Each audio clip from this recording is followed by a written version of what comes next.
Hello, everybody. Welcome to the GM Sports Report, your weekly podcast on all things sports where every play counts. I'm Grant, and I'm here with my co host Mason as we get ready to cover the latest news, headlines, and upcoming events going on in the sports world. Make sure to like, comment, and subscribe to see all things GM Sports Report. Mason, you're live from New York. How you doing right now? I'm doing good, man. Had a pretty unexpected trip. Supposed to go to Toronto, stuff didn't go down as expected. So I just bought a trip to New York. Had a great day yesterday. Saw the Knicks play the Houston Rockets. Absolutely amazing game. Yeah, Yeah. doing pretty well.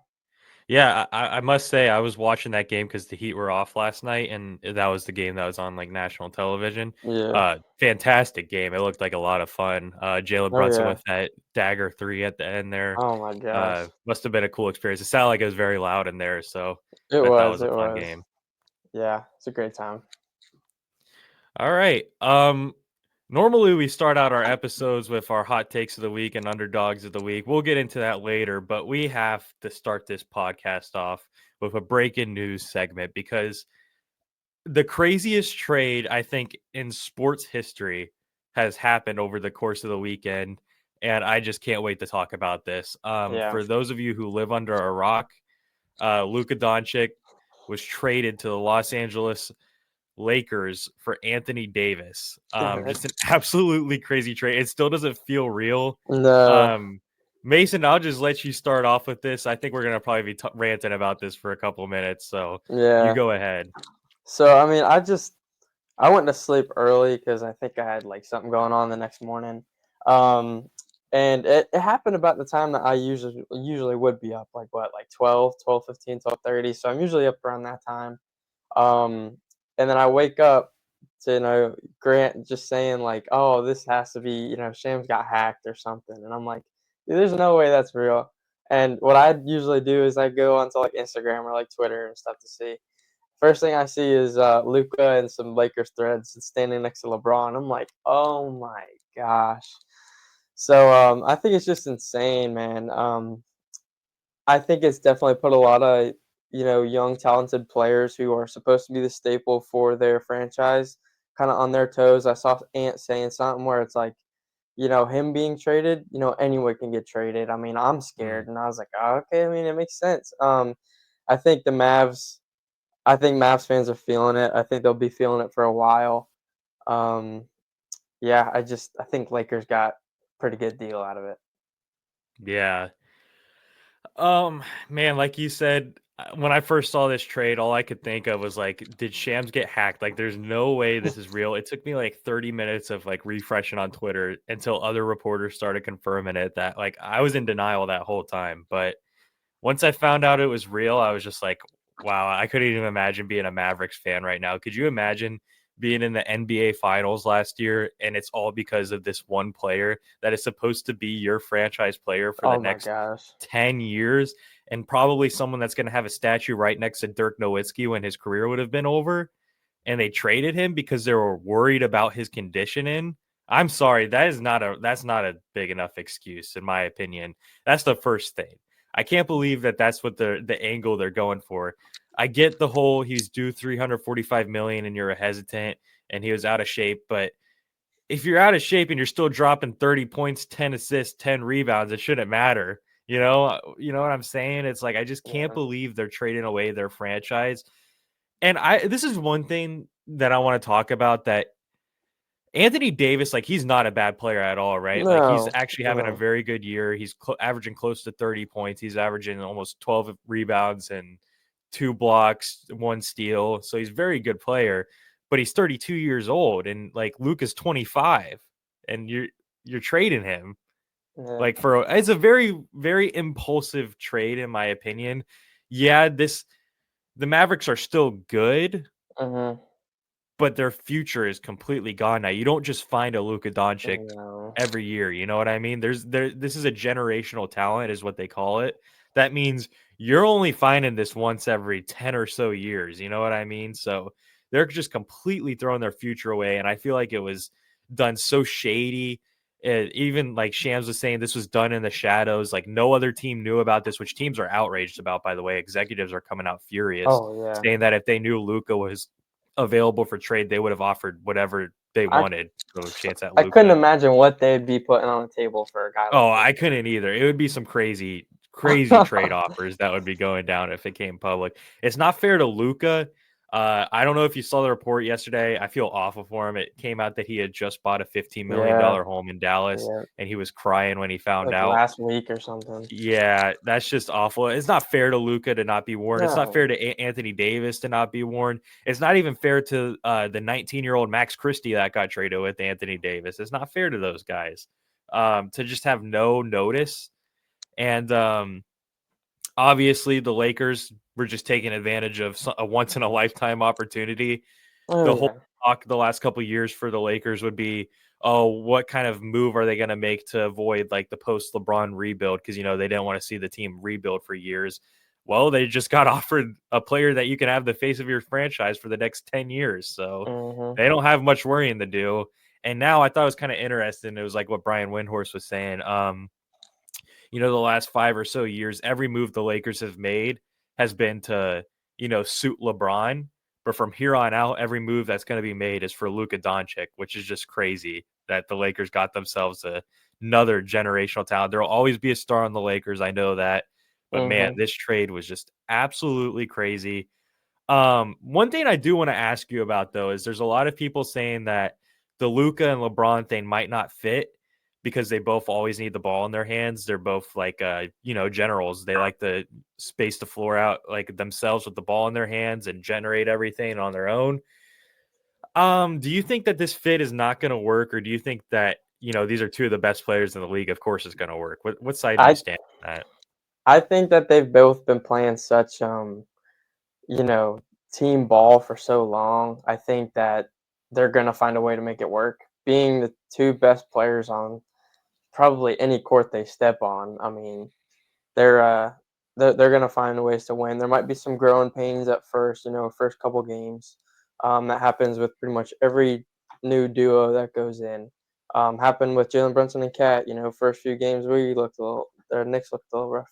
So I think, like I said, there'll be some growing pains, but it'll ultimately work out. I mean, Lakers have been doing pretty well the past couple weeks, and with this addition now, it's gonna be crazy to see. So I think they'll make it work.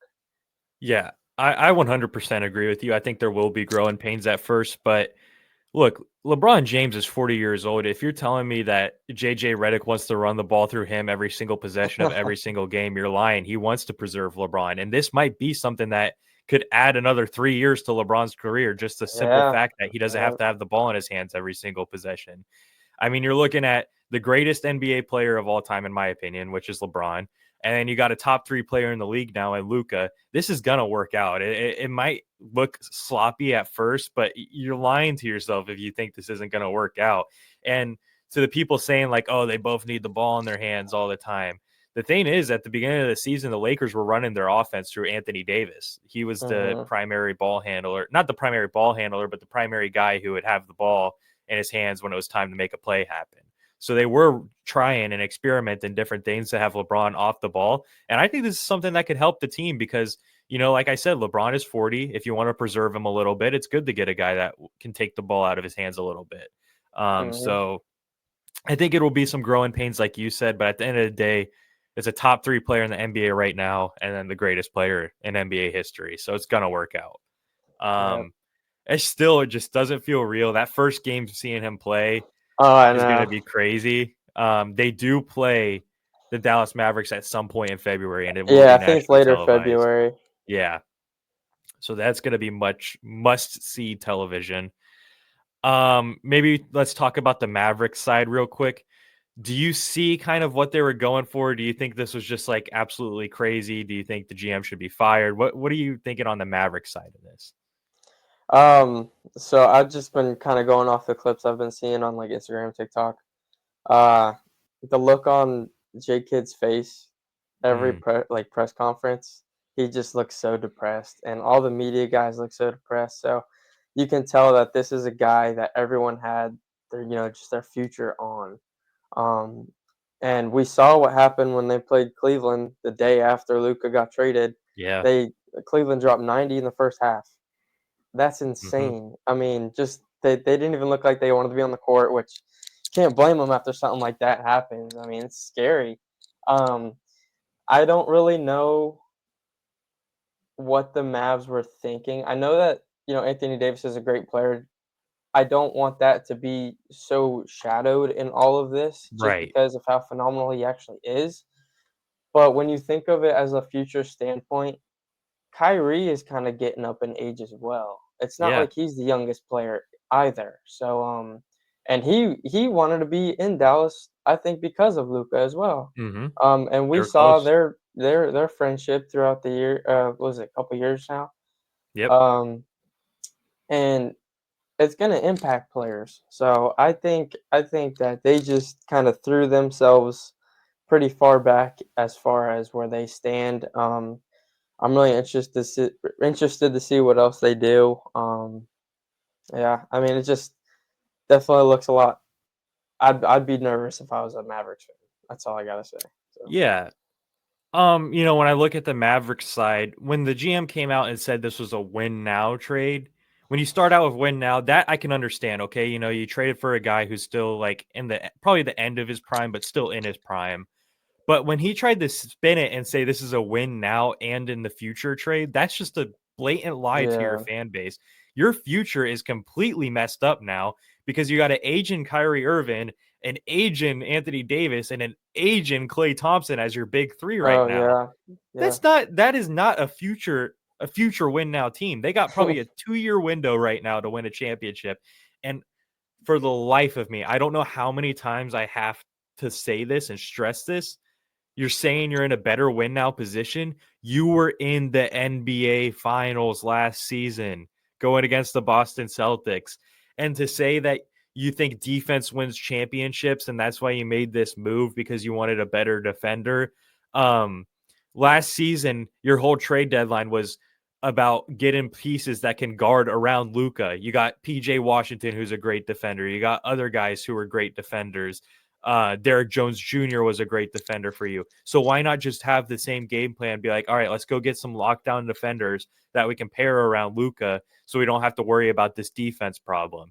It's just the excuses they're making to trade Luka just seems so fake. I feel like there Yeah. has to be a bigger reason why they traded him. Something had to have happened in that front office that I made don't them go know. like, all right, we don't really want to deal with this anymore. And I'm not saying it's Luca's fault. It could be No, I mean, completely the front office's fault and something like they viewed as because I can't believe you trade someone that's a sure thing for the next 10 years just because you're worried about his condition when he's been this like he does not look super overweight. Okay, they said he reached like 275. We saw him get off that plane. That was not 275 and he's 6'7", by the way. So it's not yeah. like he's some tiny guy that's 275 if that's true. I'm gonna I don't know. say, I'm gonna say that the biggest thing that I could see be a factor with this whole trade was the contract. Mhm. Just them being so scared to give him that money, Yeah, which I don't know why you would be. I mean, he's proven himself time and time right. again. Um, yeah, I mean, just really the only other thing I gotta say about Dallas is that if this squad was in 2016, it'd be scary, but it's Yeah, not. right. Yeah, It's not. 100% it would be. So, Um Yeah, we've been ranting about this for almost 14 minutes now, but dang. I think it's rightfully so. We'll probably never see a trade as crazy as this ever go down again. So this is like one of those things where like 5 years from now you're gonna be like, where were you the night that Luka got traded to the Lakers? That I kind of was thing. It feels sleeping, like that at man. least. Ah, Yeah. Yeah, you were asleep. I was up. I was watching a movie. I get the notification and I have to read this notification like 20 times before like it processes in my brain. I like let's say Luka Doncic, like and Anthony Davis. Like it took me like 20 reads. I went and woke up my family to tell them about it. I spammed the group chat. I spammed Mason. I yeah. spammed everyone I knew. I spammed my brother. I spammed my girlfriend. I spammed everyone. Okay, this is news. All right. This is the craziest Um, thing that we could possibly witness as far as trade goes. what movie were you watching? I was watching The Irishman. Okay, that's valid. I was So, only 20 minutes in, and I didn't watch a second after that, so I oh, gotta actually how finish you that movie. you can't. No, You were I watching all can't. sad Luca TikToks. Ow. Right, yeah, exactly. I can't even. Man, I feel for Mavericks fans. If I was a Maverick fan, I would have probably Ugh. destroyed my room that night. There would be holes Mm-mm. throughout my whole walls. There would just be holes, and my room would probably be burnt down by now. It would be bad. Valid crash outs. Yeah, for sure. All right. Now we're gonna slide into our hot take and underdogs of the weeks. So Mason, I'll let you go ahead with your hot take of the week. Okay, so my hot take is Jamar Chase is having one of the best receiver seasons that we've seen in like the past couple years, other than Cooper Cup's 2021 run. Um, and he won the triple. He got the triple crown, and it's going to be overshadowed by the greatness in front of him because Saquon's probably not going to win MVP. We all kind of know that that's a quarterback award now, so he'll probably win Offensive Player of the Year, and that leaves Jamar Chase kind of in the dark, having one of the best season of his career, and just pretty much having nothing to show for it. Yeah, they didn't win too many games as much as they wanted, just came short of the playoffs, but um, still to have that kind of performance and not get anything from it is kind of you know it's sad to see. So, yeah, my hot take is just that he's had such a great season, and it's just going to kind of be nothing. So, Yeah, I agree. He's been phenomenal. I had him on my fantasy team, and he was a guaranteed 20 points every week. So yeah, I agree yeah, with that. My hot take of the week is actually going to be going back to the this trade. hmm Um, my hot take is that the Mavericks will still be contenders for this season. It's the future that is messed up. that's I know fair. it's what we were talking about. Everyone's saying that the Mavericks are just going to be garbage from right here on out on is wrong. They're still going to be contenders right now. Okay. You can't tell me that Kyrie and Anthony Davis isn't going to be a great fit. That is a hmm fantastic fit. And it makes a lot of sense. And Anthony Davis is going to bring a lot of defense and, a whole new look to this offense. It is the future that is messed up. Okay. 5 years from now, obviously Anthony Davis isn't going to be relevant. Kyrie Irving isn't going to be relevant. Klay Thompson isn't going to be relevant. So that's what's messed up. So that's the whole thing I don't get with the GM saying this is a win now and future trade. It's just a win now trade. And even so, like you're still trading like one of a top 3 player in the league. But I digress. They still will be contenders. I feel. I'm not going to say they're going to win a championship. That's for sure. No. But the people saying that they're going to be garbage right now, like right this instant, game one is going to be bad. It's not. They're still going to be very good. It's the future that's messed up. So that's my hot take of the week. hmm It's All solid. right. Now we're going to go to the underdog of the week. So I'll let you go ahead with that. So my guy isn't much of. I wouldn't call him an underdog. I'd just say he's more of a rising star in the NBA, and I just kind of had to pick him after watching that game last night. I'm in Thompson. Just he moves like a veteran. Just the way that it's like he's got that ball on a string. He had triple double last night, 25, 11, and 11. Um, him and Brunson were just cooking each other. You know, absolutely like no defense was played from either of them. So yeah, they just put up crazy stats. But he's been looking very solid for that Houston team. Houston's been looking great, obviously. The only thing I can say is that his 3 point needs to kind of get worked on a little bit, and the turnovers. Turnovers, 3 point, and I'd say shot selection because sometimes he was trying to. It worked on Precious. He absolutely baptized Precious. Let's get that straight. And then, but he just keep trying to go up like one on one on Cat, and it didn't work one time. So, just obviously a few things you got to work on, but yeah, he's my underdog of the week. Yeah, that's a good pick. He's a very good young player. And I'm glad you brought up that last part because that was the point I was going to make. Is he's a 3 point shot away from being like a really Oh really yeah, good NBA yeah. player. So if he develops that within the next couple of years, he's going to be on the lookout for like an all-star caliber player. So hmm yeah, that's a good pick. My underdog of the week, um, you know, us UFC fans aren't gonna like this too much, is Nassourdine Imavov, who knocked out Israel Adesanya in round 2 in UFC Fight Night last weekend. Obviously, I think everyone kind of just expected Adesanya to kind of come in and handle business. and that just wasn't the case. Round two, he got clipped and knocked out, and it's sad times for Israel Adesanya fans. It looks like his prime is over, and even on top of that, it looks like maybe he should start considering retirement at this point. So, yeah, that's my underdog of the week.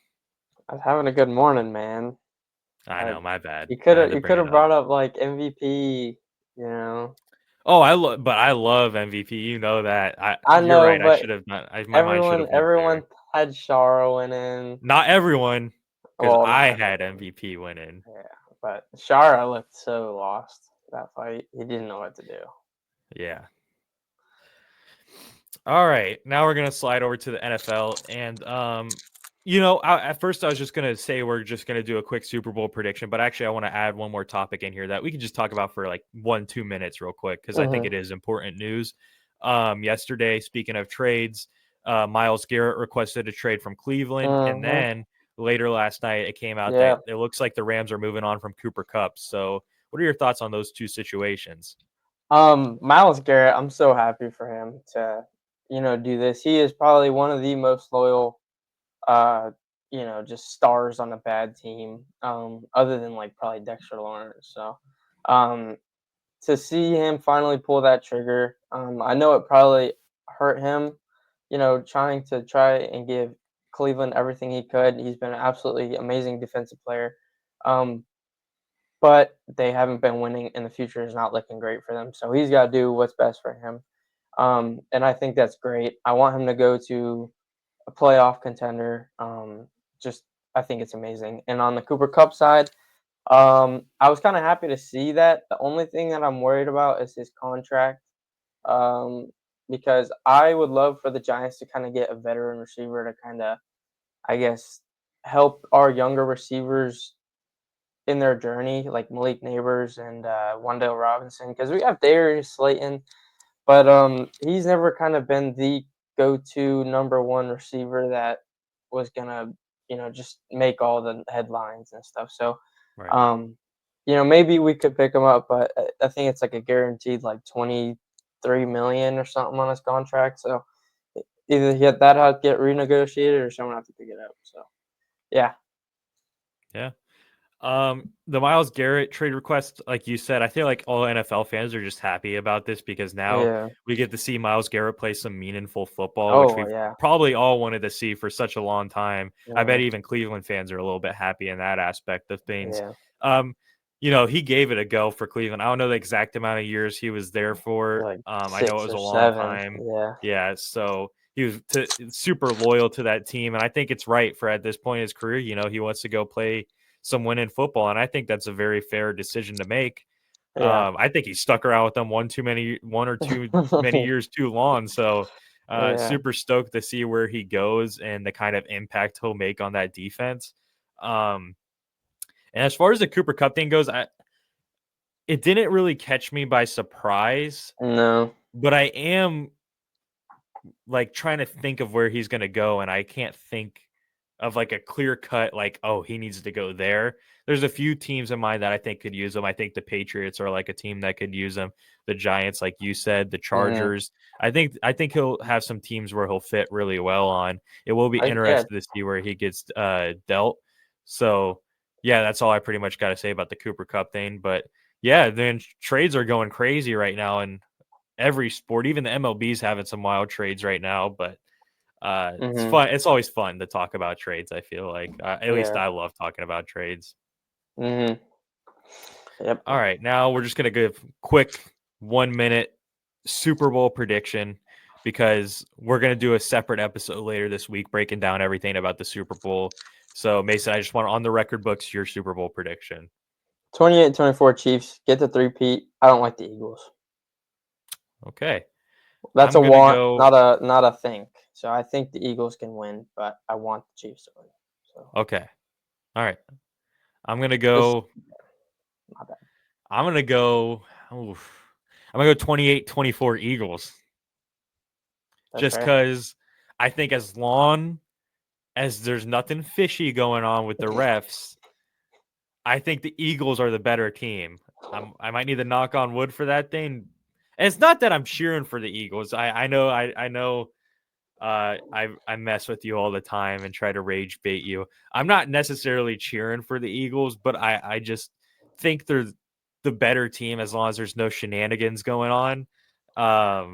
So I'll go 28-24 Eagles. I'll do the opposite of what you said. Um, I think Sunday I'm just gonna wear some pinstripes. Um, Yeah, yeah, that's yeah, probably a good idea. because I don't. That's the only thing I really care about is that the refs. And The we get refs. Kendrick Lamar at halftime. That's always fun. Yeah, no, that's sick. That's sick. That'll be exciting to hear. Just won 5 Grammys. Shout out Yeah, to Kendrick. yeah. Um, so yeah. All right. Like I said, we're gonna be doing a episode later this week to go full dive onto the Super Bowl. So that's where you'll see all our actual like takes and opinions and stat breakdowns. So be on the lookout for that. We'll probably get that up by Friday or Saturday. So keep an eye out for that. Now we're gonna slide over to the NBA. It's full swing for the trade deadline right now. On top of the huge Luka Doncic trade, another big trade happened later that Sunday night, which was De'Aaron Fox and Zach LaVine were involved in a 3-team trade to send De'Aaron Fox to the San Antonio Spurs and Zach LaVine to the Sacramento Kings. What's your thoughts on that trade? I think it's amazing for the Spurs. I mean, De'Aaron Fox is a hot target that pretty much every team wanted. Um, and I think to kind of pair him with a veteran Chris Paul and a rising, star such as Wemby, I think it's like the best of both worlds because a guy that is great now. I mean, not to say Wemby isn't great now, just it's just that a guy that's been in the league for a little bit, kind of knows what he's doing, but isn't too old as Chris Paul and kind of on his way out. So um, I think they kind of have the best of all worlds over there. So, and as far as Zach Levine, he went to the Kings, right? If I'm not Yes. mistaken. Yeah. Yeah. Yeah. So I think that's good for them too. Just to kind of not have absolutely a hole of De'Aaron Fox leaving. So I think it's Right. I think it's well for both teams. Yeah, for the Spurs, this is fantastic. Yeah. Everyone was kind of wondering like who's going to be that next like piece that matches Wembanyama's Yep. timeline that they can make kind of like a good run at a good core for the next few years with Wemby and De'Aaron Fox is just that player. He's in his I think he's like 27 years old, so he's still well into his prime. Still got a good 4 or 5 years left of prime at least. And he's been improving every single season, it seems like. And having a guy like Wemby is going to help him out tremendously. This is going to be a very good relationship for the both of them. They're both going to help each other out a ton. Wemby's finally Mhm. going to have that scoring guard. They had Devin Vassell. They have Devin Vassell, who's a good scoring guard, but not at the level De'Aaron Fox is at. And I will say the thing for the Spurs that is huge for them in this trade is not giving up their rookie Steven Castle, who might win Rookie of the Year this year, and not giving up Devin Vassell in this trade. That is huge for them. They Mhm. had the draft capital to get this trade done. Obviously, the Bulls were looking to give up Zach LaVine, so they helped him out there. So this was a very well executed trade by the Spurs. They didn't have to give up too many assets, and especially their young players that have promising futures. They didn't have to give up any of those. So this is a great move for them. And yeah, I'm going to be excited to see the De'Aaron Fox and Wemby duo. When I look at the Kings side of this trade, obviously it stinks giving up De'Aaron Fox. That guy's kind of been like the Yeah. face of your franchise the last few years. But you look at what they got in return, they did not make out too bad. Not only did they get an all-star in Zach LaVine, who's having a great year, by the way, they got 6 picks, 3 of them Wow. first round picks, 3 of them second round picks. And one of the first round picks they got was a 2025 Charlotte Hornets pick, which is Mm. probably going to be Mm. a top 5 pick because Charlotte is Yep. terrible this year. So they're going to be just fine. Obviously, it's not ideal giving up your face of the franchise. Um, but you got Zach LaVine. You repaired Zach LaVine and DeMar DeRozan. There's going to be no growing pains there. They've already played together for Yep. 4 seasons. So you got that going for you. And Domantas Sabonis is still an excellent player. So you're not completely out of the mix. You don't have to go complete rebuild, which is good. I think Kings fans should count their losses on losing De'Aaron Fox, but be kind of excited for this new step. But, it's still going to be a fun little team to watch. And like I said, that first round pick they got from the trade is going to be huge for them. And they also got 2 more, and they got 3 second-round picks. So they didn't make out too bad. And then the Bulls, kind of working as the Yeah. facilitator. They wanted to get off that Zach LaVine contract. I think they just got like 3 role players. It was like Trey Jones, and I don't even remember the other 2 off the top of my head without looking it up. And they got their own first round pick back. The only thing I can say is like, how do you trade Zach LaVine and DeMar DeRozan? You get a total of 1 pick, and it's your own pick. Those were their last 2 moves, and they got a 1 total pick, and it was their own pick that they got back. So the Yeah, that's Bulls front crazy. office might need to be looked at. They don't make the That's so smartest funny. decisions. I Mhm. think they're going to completely sell their team. My guess is Lonzo Ball is next. I think Vukovic might be traded. And then I'm even seeing rumors about Kobe White potentially being traded now. So it'd be interesting to see if the Bulls just fire sale their whole team. Oh boy. Speaking of that kind of, rumors and stuff like that, do you have any future trade predictions you want to get off your chest before the Thursday trade deadline? I'd love to see something happen with Jimmy. Just for that Yeah. to all kind of end. I know you're kind of excited for that too. Yeah. Um, I don't think I saw stuff about like Kevin Durant, but I don't think he'd go anywhere right now. Yeah.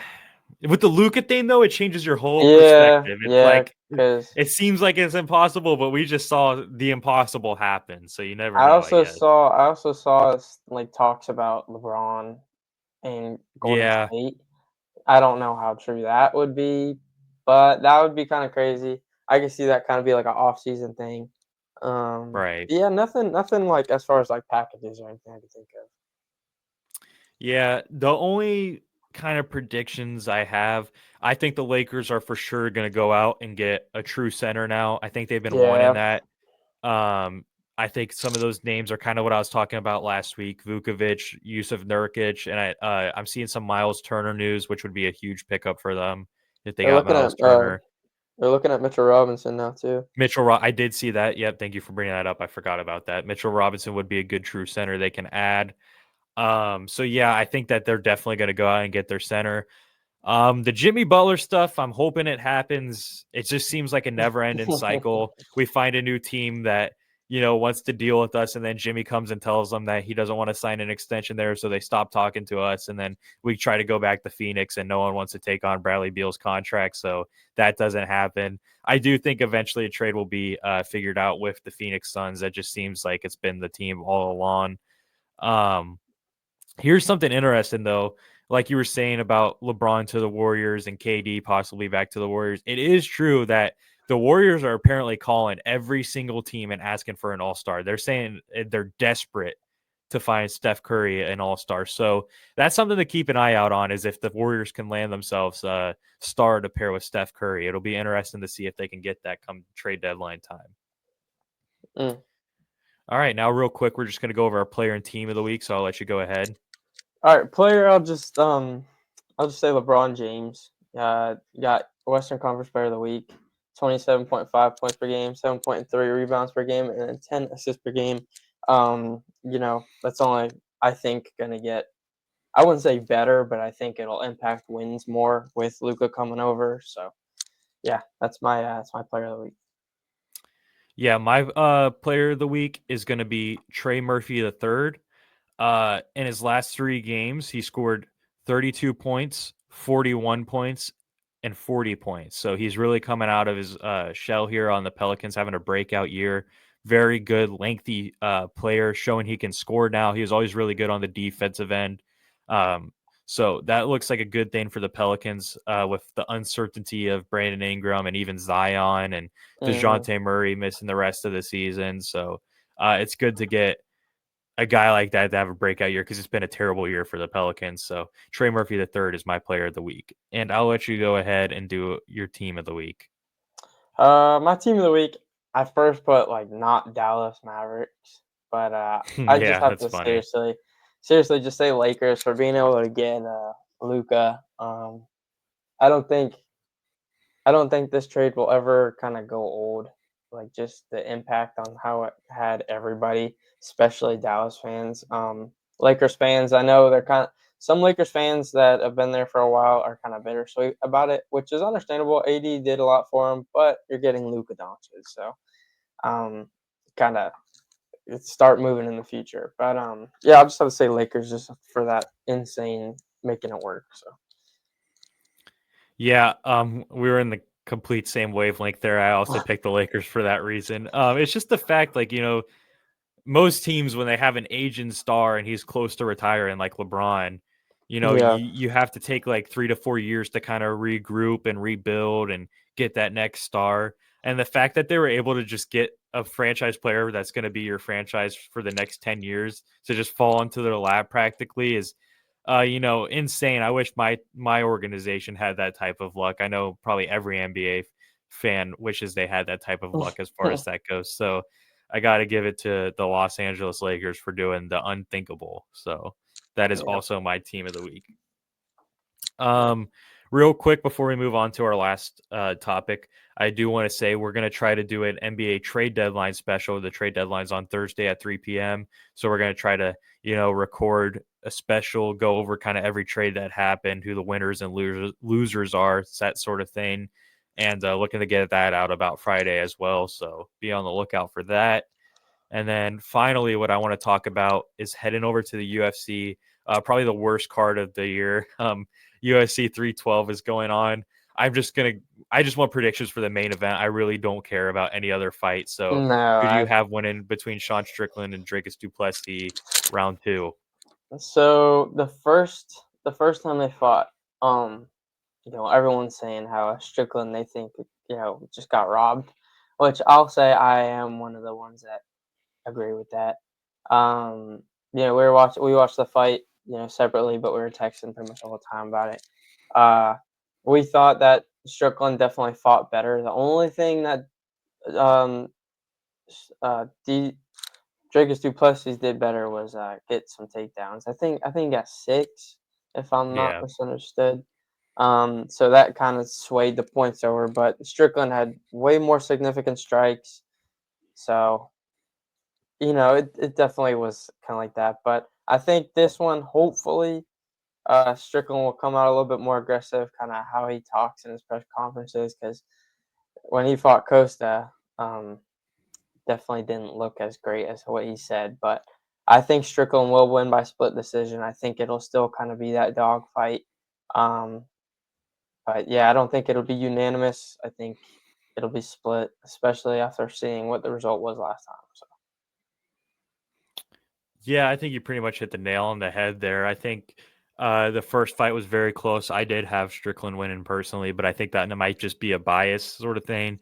Yeah. Duplessis is definitely like probably the more well-rounded fighter. He can do the takedowns, he can do that sort of thing. I'm hoping Strickland, took note of that going into this next fight and it has better takedown defense than he had last fight. Because that was really, like you said, the Yeah. game changer that really, separated the scorecard to go in Duplessis' favor. Like you kind of touched on, I want to see Strickland be a lot more aggressive in this fight. I don't want him fighting on his back foot like he's been fighting on the last Yeah. like three fights he's had. I want to see him, sort of go out there, be aggressive, and Back up sorry, his talk. huh? Huh? What'd you say? Sorry. My thing started like glitching there for a second. Oh.